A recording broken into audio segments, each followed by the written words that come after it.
Hey guys, so today I'm going to be doing a review of The Kingfisher's Debt by Kura Carpenter, and this is going to be a spoiler-free review, so if you haven't read it yet you can watch this video without fear of any spoilers. This one Kura sent to me for a review. She's a New Zealand author, so yeah, I'm always really excited to read books set in New Zealand. This book is about a young woman called Tamsin, and she's in kind of a magical crime family. So if any of you guys have seen the New Zealand TV show Outrageous Fortune, it's kind of like that, but everyone in the family has magical powers, and there are other like, they call them clans, but like other groups and things. And this woman Tamsin gets roped into helping the local police. It's set in Dunedin, so the Dunedin police, with an investigation because there's a baby that's gone missing. So they think, because of her magical abilities and stuff, they think that she's psychic, so they think she can help them in the investigation in that way. But actually she thinks that maybe there is some kind of magic or something involved. She's concerned that maybe it's a human who's trying to like gain magical powers, or it's someone that she knows like doing something kind of dodgy.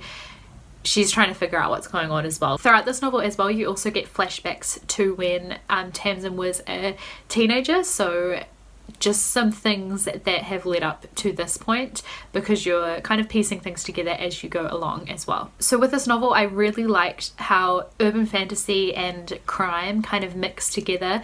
I personally really like those crime novels where there's like a local detective and all that kind of thing, and you're trying to work out who committed this crime and stuff, but having it mixed in with urban fantasy like this I thought was really, really awesome. I also really loved, like I said, the fact that it's set in New Zealand. That's always really satisfying to me. I personally haven't spent much time in Dunedin. I think I've been there once, like when I was a kid, but I don't really remember it. Even just the like New Zealandry things that get mentioned, like one of them that stuck out to me was Tamsin eats a milkshake, which is the type of like lolly toffee kind of thing we have in New Zealand. If you are somewhere else and you have those as well, let me know, but I'm pretty sure it's a New Zealand thing. And yeah, just stuff like that getting mentioned is really cool, because 99% of the books that I read are not set in New Zealand, so love that. I thought the characters were fantastic. That was probably my favourite thing about this novel.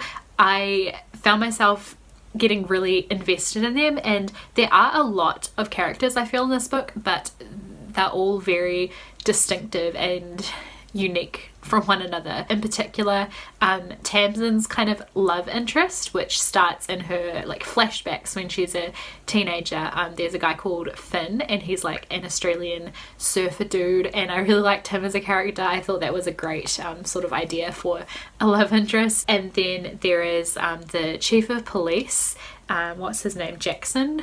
I really liked him as well. He's like one of the humans in this story, and I just thought he was like quite funny. But there were others as well that I just loved. They're all just so like their own person, if that makes sense. So I think the characters were really well done. The magic system in this book, I want to talk about that a little bit. Essentially there are two different types of like magical people in this book. You have what Tamsin is, the main character. She is one of the fair folk, or like fairies, so she has her own abilities and things, and I think like different fair folk have like a different level of power and stuff like that.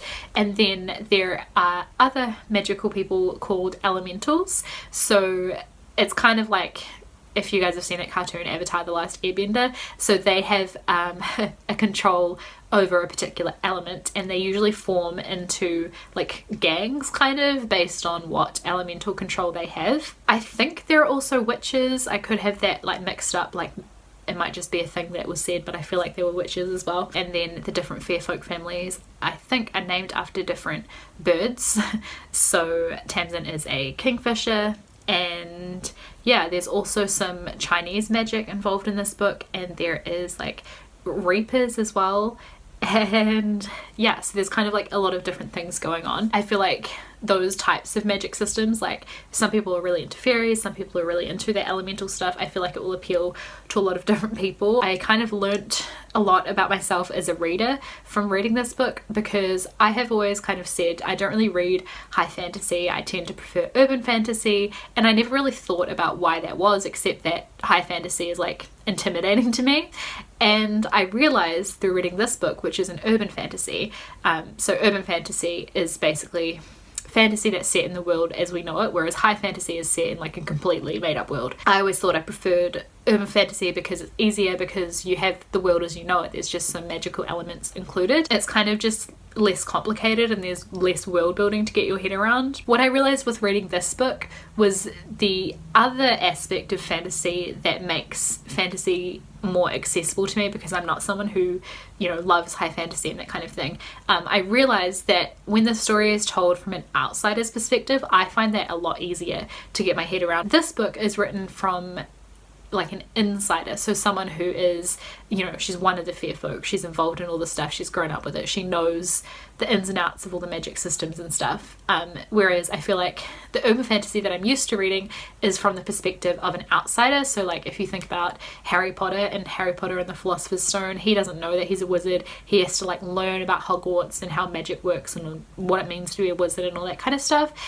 Same thing with Clary in The Mortal Instruments, she doesn't really know anything at all about the shadow hunting world and stuff like that. It's just something she gets dragged into and she has to learn about. So in those situations you're learning about this world along with the main characters, whereas when it's told, which is usually the case with high fantasy, when it's told from an insider's perspective, so someone who's like grown up in this world or whatever, you're kind of more thrown into it because they know what's going on but you don't necessarily know what's going on, so you have to like kind of try and figure out what this world is all about and like keep up with them. Yeah, so I learnt that I prefer fantasy when it's told from an outsider's perspective because I find that easier to suss out what's going on. So it was a lot for me to get my head around in that way, but I do think it's good every now and then to challenge yourself with like a book that you wouldn't necessarily normally feel comfortable reading. So that is it for my thoughts on this book. If you're going to be picking it up, let me know that in the comments down below, and I will see you guys with another video in a couple of days. Bye.